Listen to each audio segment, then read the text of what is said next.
Hello, this is Mr. Kent of MrKent.com, and I live in Arizona, and it gets really hot in the summertime, and it's not very pleasant flying your quadcopters in that kind of weather. Even if you get up early in the morning, it's still too warm. So the last time I flew was June 13th, last spring, and packed up everything, put it away, and didn't open it until just the other day. This is now September, near the end of September. And I decided, okay, I'm going to get ready to start flying again. So I got everything out, and one of the things that I remembered was hearing about the new firmware, so I needed to upgrade to the new firmware. But I had also heard about the flyaways and the issues that people were having with that, so I wanted to make sure I avoided any issues with the new firmware.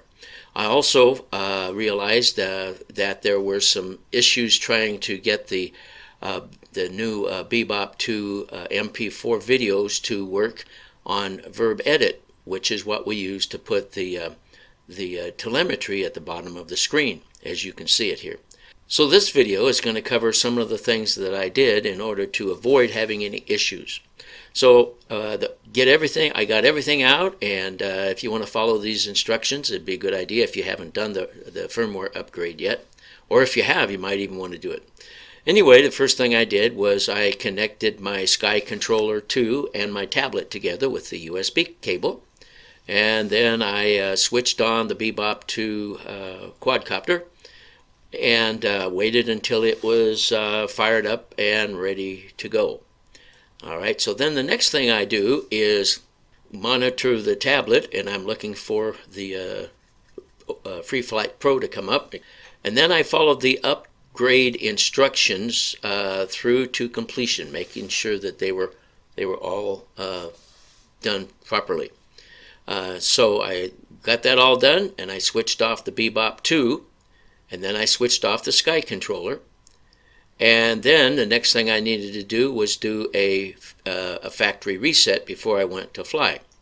So I had everything switched off, and so then I switched on the Bebop 2 quadcopter and waited until it was fired up and ready to go. And then I hold down, I'm trying to tell you what you should do, but this is what I did. I held down the switch for 10 seconds, and then the old firmware, you just waited 10 seconds or more and then let go, and then it eventually did its thing.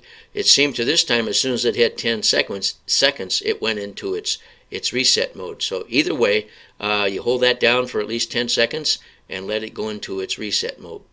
Now when it goes into that mode, it's going to take about 3 minutes. So I waited and I waited and I waited, and finally it turned itself off and on and did all the things it does during the reset, and then I switched it off. Now when you switch it off, it doesn't go immediately off, because what it's doing at that point is it's saving all of the reset values into its little cache memory there. So it saves all that data. Now it's got, like it came from the factory with the new firmware. So now it's ready. Now I'm ready to do take care of some things that could be issues when I go to fly next time. So I connect up the Sky Controller 2 to the tablet with the USB cable, and I switch on the Bebop 2 quadcopter and wait until it is ready to be flown. Goes through its little cycle thing, takes about 30 seconds or so. Then I switched on the Sky Controller 2 and looked at the tablet and waited for the FreeFlight Pro to come up. And once it came up, I went into settings. And the first thing I did was perform a flat trim. Now, the flat trim is something that I had a question from a viewer about, and so I want to stop here and insert a little video that shows what a flat trim looks like and how it's done. So I'll stop right here and we'll do that. Alright, this is my tablet we're looking at, and I've just opened up FreeFlight Pro.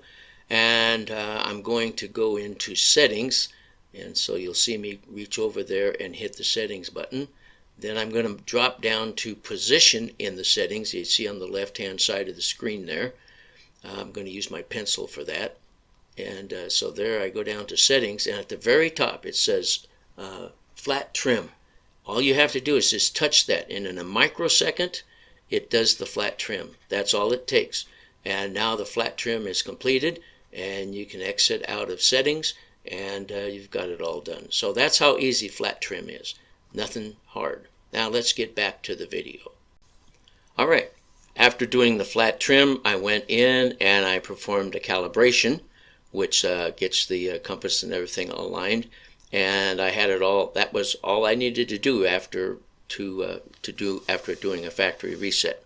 So I switched off the Bebop 2, I switched off the Sky Controller 2, and I disconnected it from the tablet. I packed up everything and got ready to fly. Okay, then the next thing I did was I came out into my backyard here, where you can see I flew around for just about 2.5 minutes, but then I'm having fun with this video, and made sure everything was working before I took it out to the field, and I would have my finger ready to hit return home at any moment. Okay, so I got my video made, and then I went into Verb Edit, and I couldn't get Verb Edit to open up my video that came out of the Bebop 2.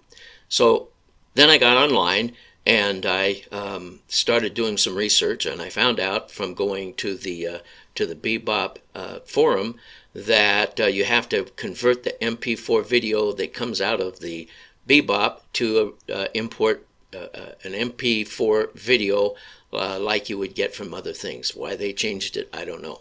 But it doesn't take very long. If you download, it's free. It's a free application.